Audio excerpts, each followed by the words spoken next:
Ladies and gentlemen, good morning to you all. It's that time of the year again when the weather is changing.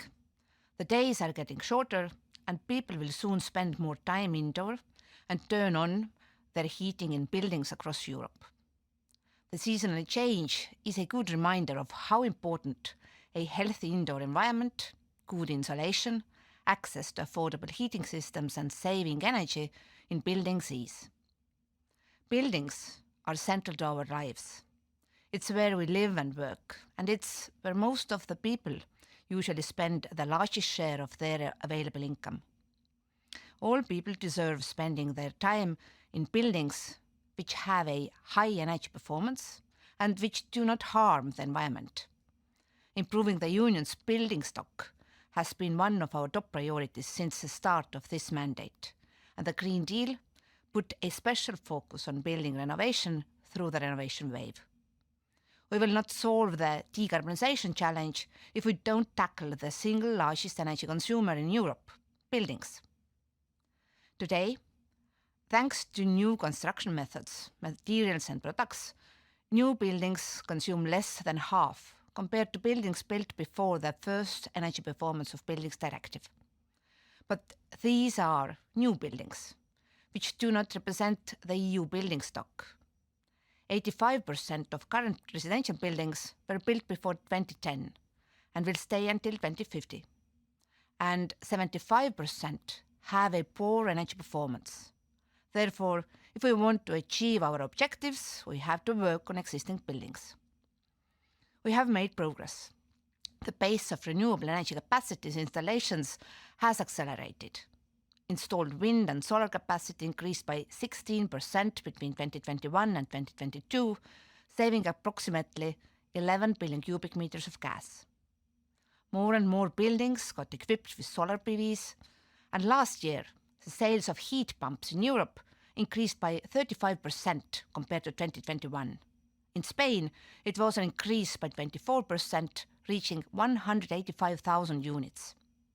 Member states, among them Spain, have reinforced measures to put consumers in the driving seat through self-consumption and energy communities. We have already achieved a lot in integrating buildings across the legislation landscape. This is important because buildings are not a standalone sector. REPowerEU highlighted how critical buildings are in reducing our dependence on Russian gas and set out proposals to accelerate solar technologies in buildings. The EU agreed on the Renewable Energy Directive with a higher target of 42.5% of renewable energy and on the Energy Efficiency Directive with a target of 11.7% by 2030. Actions to improving the EU building stock will contribute to achieving these targets.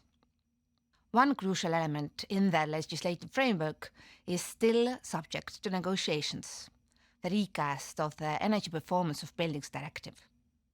We need to make a final push on it. It will set the action plan for building renovations so that measures are in place in time for 2030, along with other measures of the Fit for 55 package.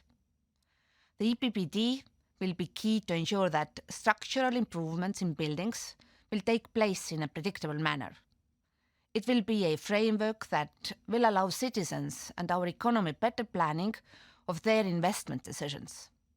We need robust provisions where it matters most, especially on minimum energy performance standards, phase out of fossil fuel boilers, and zero emission standards for new build. The EPBD is also a chance to make the European building stock more digitalized. The update of the EPBD would allow for the wider use of smart and digital technologies in buildings and contribute to EU goals on sustainable mobility. With the provisions on zero-emission buildings for new constructions, we aim to deploy the best possible technologies where it is easiest, meaning when new buildings are constructed. This will not only improve the building stock, but attract investors, producers of innovative technologies, and create jobs.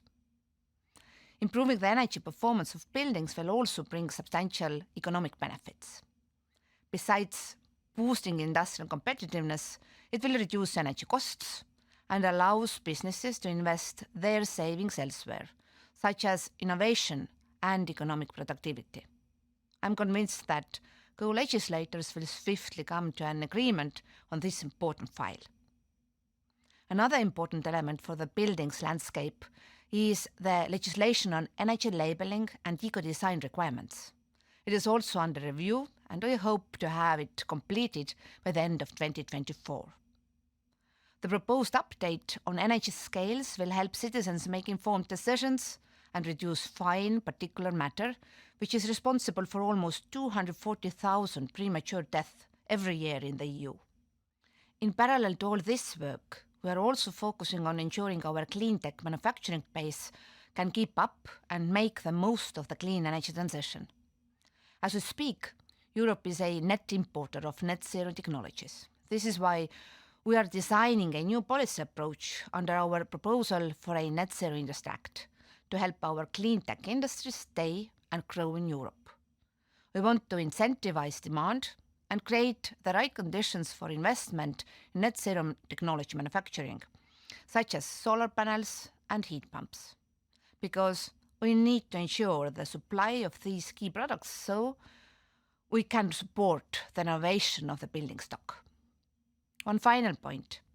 We are investing close to 50 billion euros in energy efficiency in buildings and renovation through the Recovery and Resilience Plans, REPowerEU, and the European Structural and Investment Funds.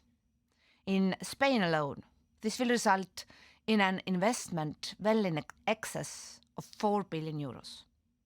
Particularly interesting in this case is the focus on renovating buildings in small cities and rural communities, an area that unfortunately not always receives the attention it deserves. Dear friends, we know that we also need to pay close attention to the workforce. This is one of the key bottlenecks.